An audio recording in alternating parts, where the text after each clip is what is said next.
Yes, നമ്മൾ പഠിച്ചുകൊണ്ടിരിക്കുന്നത് എന്തുകൊണ്ടാണ് നമ്മുടെ കസ്റ്റമർ നമ്മെ വിട്ടിട്ട് പോകുന്നത്. പ്രധാനപ്പെട്ട ഒരു സ്റ്റഡിയാണ് നമ്മൾ പഠിച്ചുകൊണ്ടിരിക്കുന്നത്. അതിൽ ഒന്നാമത്തെ നമ്മൾ പഠിച്ചു, അവർ മരണപ്പെട്ടു പോകുന്നു. 1% മരണപ്പെട്ടു പോകുന്നു. 3% അവരെന്താണ്, അവർ ഇൻഡസ്ട്രിയിൽ നിന്ന് തന്നെ അവർ പോവുകയാണ്.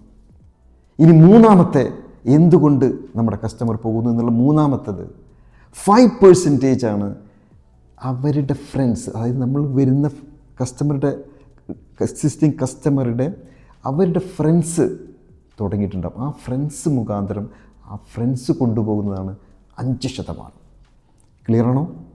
അപ്പോൾ നമ്മൾ എക്സിസ്റ്റിംഗ് കസ്റ്റമർ വിട്ടുപോകുന്നതിൻ്റെ 3% നമ്മൾ വിലയിരുത്തി.